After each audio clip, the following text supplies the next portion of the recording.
compared to platforms like TikTok, Instagram. Even though Instagram has Instagram Reels, all these short form video contents does not enable brands to connect with their audience on a deeper level.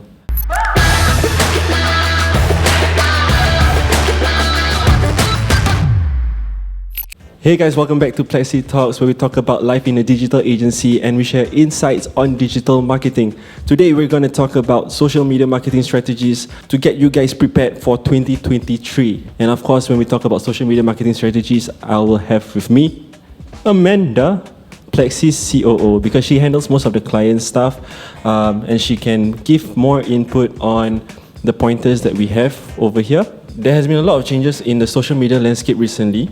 So many advice out there, like how to build a brand on social media, how to build an audience in social media, how to attract customers on social media. Most of it are not applicable anymore because of how fast social media has been changing. So before we get started on talking more about the exciting strategies, let's start off with the first strategy that you can do right now, which is to hit the subscribe button, click on the like button, because that will help the channel a lot more.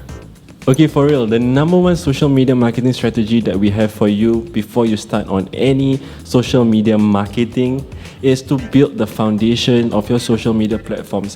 What this means is to understand your audience, do a deep dive research on your audience, and really know them very well so that you can find out which social media platforms they use, what do they like, their age group, demographics, age how group, much gender, they're earning, interest. So when you find out about all of these things, you can then apply your efforts into the right social media platforms. You can then push out the best content for them, content that they will find valuable because you know them very well.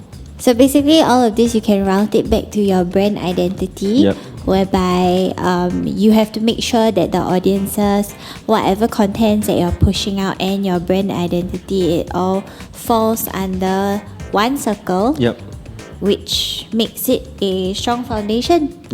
Make sure that you choose the right platforms. Do not waste your time on platforms that your audience might not be on. So for example, if you're targeting very, very young audiences, you are going to concentrate more of your efforts into platforms like TikTok. Right? So, because this is where they are heavily concentrated on right now. And also, once you sort of find out your target audience, that's where it will help you to further build on like your content plans. Correct.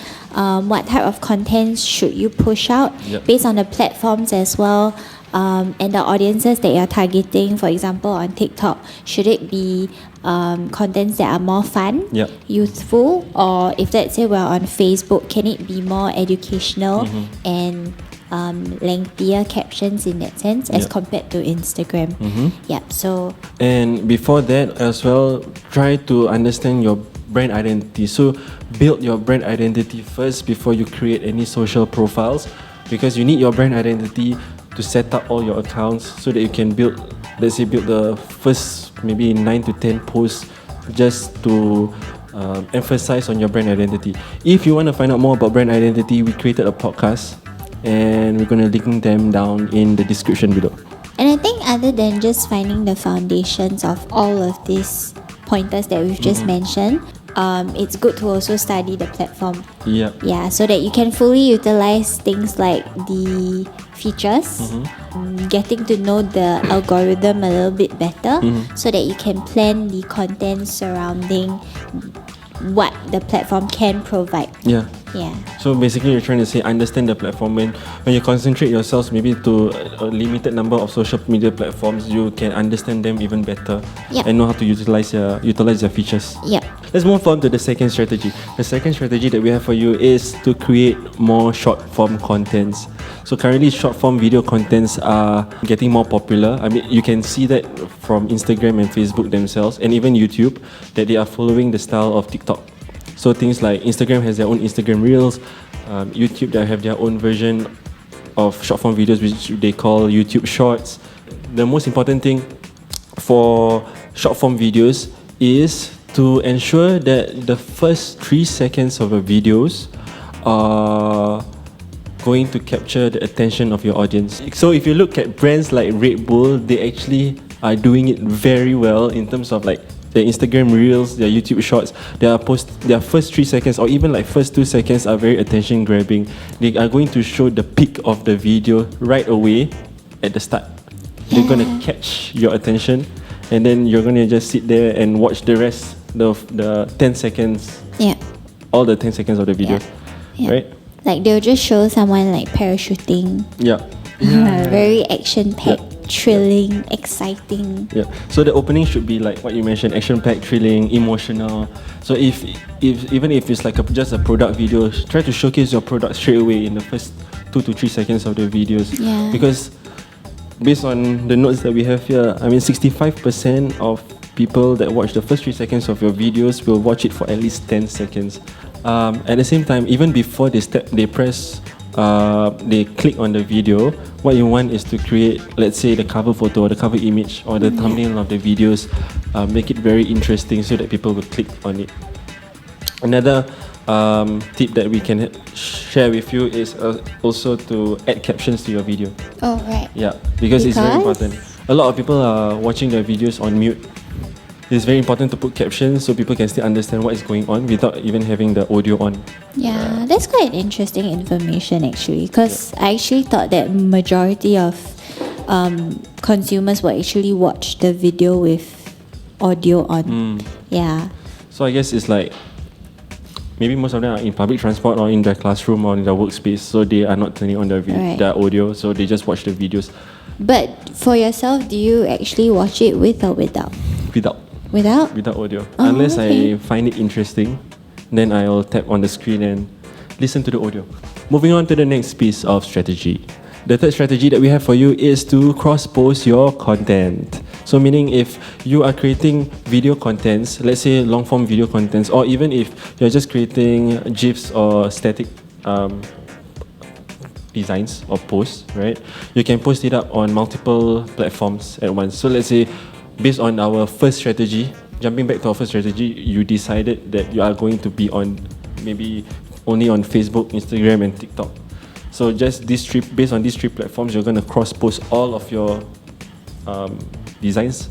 An example that we can give is that for Plexi itself, or maybe for some of our clients, let's say we decide that, okay, we're going to focus on Instagram, Facebook, TikTok. First, you'll have to see what kind of content actually works on each of the platform, right? So let's say for Instagram, it's IG Reels. For Facebook, maybe we can use a static image that leads to the full YouTube video. And then for TikTok, it's basically like IG Reels, but maybe we can have it in a shorter form. Yeah, since we are reaching out to the younger audiences, and younger people have shorter attention span, as compared to older audiences. So you can slowly realize that how different platforms have different consumption behaviors, different types of age group, and how people engage with the content. Let's say even in the comments, how people are going to react differently to your content.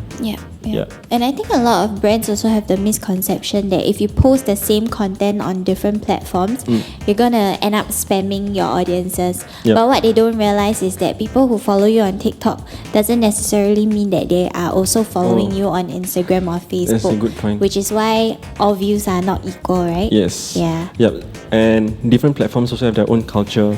So let's say TikTok has their own TikTok culture.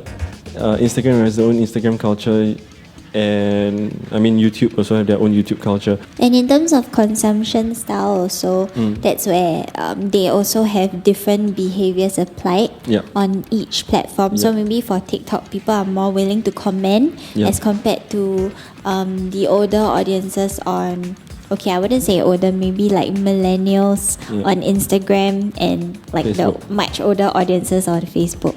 Yeah. So I mean, you talk about the consumption style. So I guess even platforms like TikTok, they have very short attention span compared to other platforms like Facebook, Instagram, YouTube. I mean, people go onto YouTube to watch. Most of them watch longer form videos. So it's like it can be like a tutorial videos, or I mean longer form tutorial videos, or like a vlog style of videos, which you cannot find it on TikTok. Yeah. Yeah. So consumption style is also very different in the different platforms. Which brings us to our next strategy when we talk about long form video content, which is YouTube. So I know a lot of brands find it difficult to try to post content on YouTube, especially longer form contents. Like YouTube is mostly for individual content creators or even like a group of content creators, not really for big corporations or big brands per se. But you're gonna let it slide, but don't sleep on it for too long, because I think YouTube, ultimately they are owned by Google, right? YouTube has the highest chance of constantly improving themselves and constantly garnering a lot of influence and a lot of audience, because what YouTube is offering that other platforms are not offering for the content creators is a way for content creators to connect more emotionally to their audiences compared to platforms like TikTok, Instagram. Even though Instagram has Instagram Reels, all these short form video contents does not enable brands to connect with their audience on a deeper level, because you only have 10 seconds to connect with them. But if brands are willing to spend more time to create a content that is longer form, for example longer form videos, you're able to connect with your audience much more. For brands, you guys need to figure out how to connect with your audience or your customers or potential customers on a deeper level on platforms like YouTube with longer form content. Yeah, right. On a more intimate level. Yes. And I guess for YouTube as well, basically it allows you to post contents that are more informational also. Yeah, as compared to, even though if let's say you're comparing Instagram to Facebook, but YouTube helps you to further extend on that concept. Yeah. I mean, you can give a lot more context on your brand on YouTube because it's longer form videos compared to TikTok and IG Reels. Right? I mean, even if let's say you are a fun and young company, it doesn't mean that you cannot jump on YouTube, because there's a lot of other contents that you can think about. For example, maybe behind the scenes, I don't know, staff outing, a company outing, a game show. Yeah. So expand on your brand, build your brand a bit more. I mean, you post this type of content. Let's say when you mention staff outing, like anything about your stuff, behind the scenes with your stuff, it gives people a deeper insight on how your brand, how the culture is. And that is very important, especially for the current generation who are entering into the industry. Right? So culture, work culture, branding is one of the ways for you to make sure that your company lasts longer, because it allows you to attract better talents in a longer period of time, right? So the fifth strategy that we have for you is to use paid content. I mean, most of the social media platforms right now are pay to play, especially platforms. If we want to use organic platforms like Facebook and Instagram, you can use it organically, but it's all based on algorithms. So their audience, I mean your brand, as brands, right, your audience need to do a lot for you to help out with the algorithm for your content to reach more people. So before we move on, help us with our algorithm and hit the subscribe button and the like button. Maybe you can discuss more about the pros and cons of organic content. So we have two sides, right? Organic content and paid content. So organic content means that you are not using any form of money, right, to boost using the advertising features so that your content will reach more people. But paid, on the other hand, is you are using money to allow your content to reach more people using their advertising features. So most social media platforms right now have advertising features, right? Like Facebook, Instagram, Meta, basically. And then you have TikTok and YouTube. So all of them have their own paid features. So can we discuss more about the pros and cons? So let's say pros of organic. What are they? Why should people continue using organic content? Okay.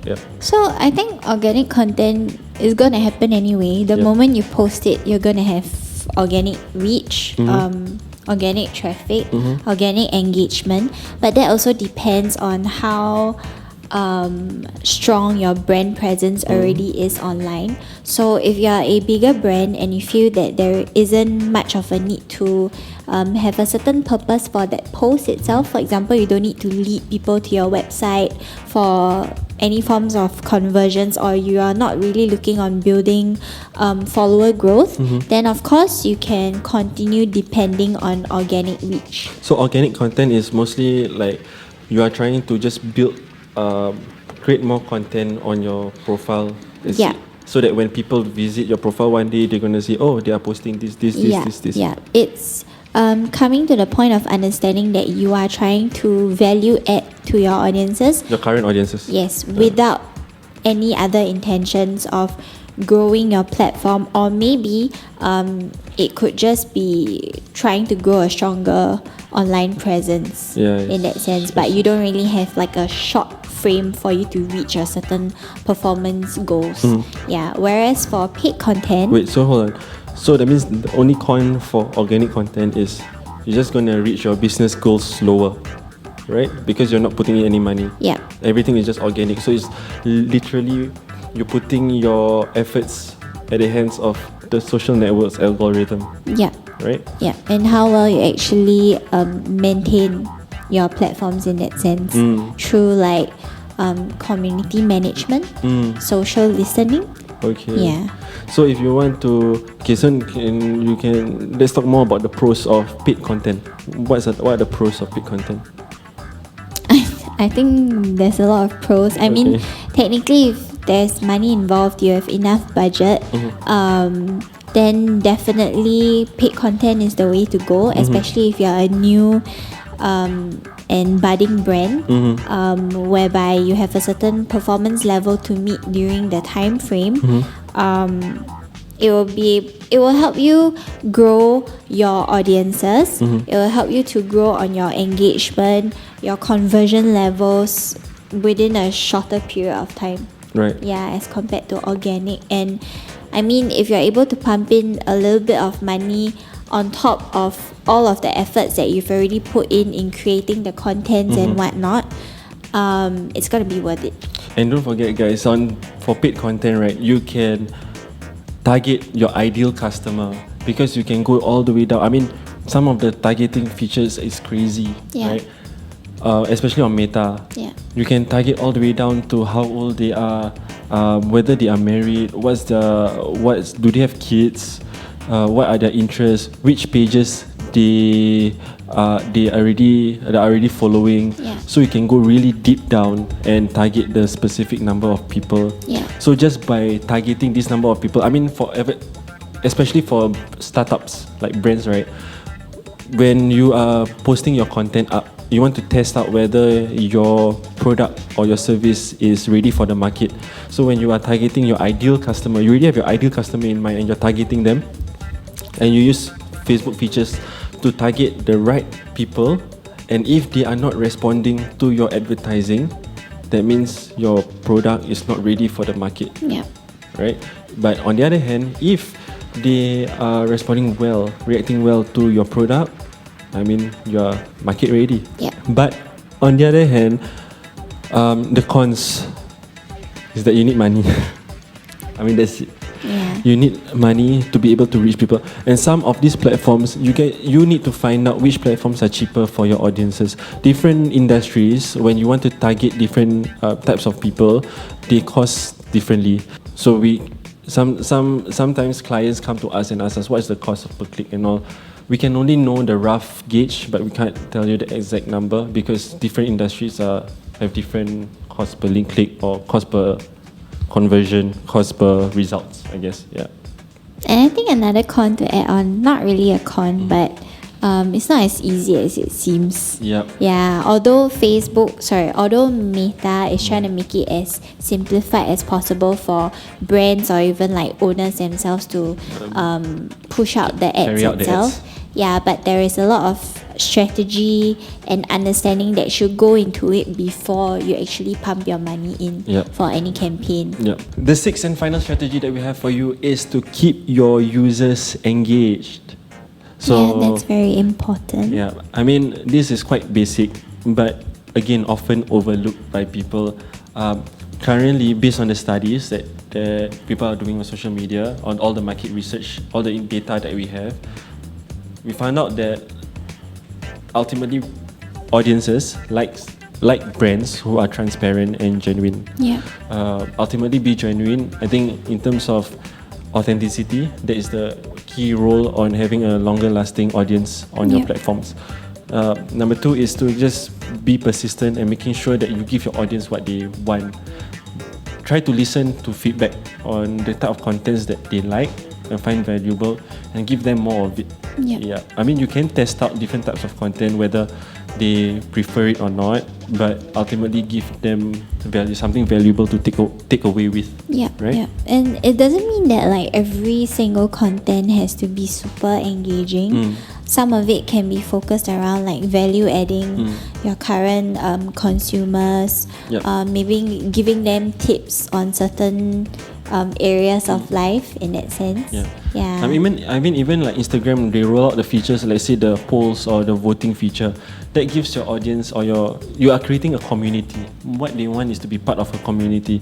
So make them feel that they are part of the community. Let them have a say in something for your brand. So you can create a voting, a poll or a vote on something. It doesn't have to be something very massive or something that is going to change the way your brand works. But even things like what type of content your brand should post more of, whether they like it or not, give them something to suggest to you. Yeah, right? And I think brands also need to understand that like it's not always a constant growth of engagement. There's going to be months or there's going to be some contents that are not as well performing as compared to the others. But ultimately, when you continue posting, just know that there are still audiences that are looking at your contents. Even though they might not be engaging with the brand, or you're not getting as much followers for that month as compared to the previous month, as long as you are persistent in posting relatable contents to your audiences, then eventually you will see the results. Yeah. Okay guys, so that's it for our social media marketing strategies for 2023. We hope you find this video useful. Just to recap, we have 6 strategies that we laid out for you here today. Number 1 is to build a foundation on all your social media platforms. Number 2 is to create short form videos. Number 3 is to cross-post your content across all your social media platforms that you are going to be on. Number 4 is to jump on YouTube once you're ready. Don't sleep on it for too long. Number 5 is to also jump on paid contents. And the very last one will be to consistently keep your users engaged. If you find this video helpful, don't forget to hit the subscribe button, hit the like button, follow us on all our social media platforms. And before that, remember that I tell you that you need to build your brand identity. Be sure to check out the video right over here.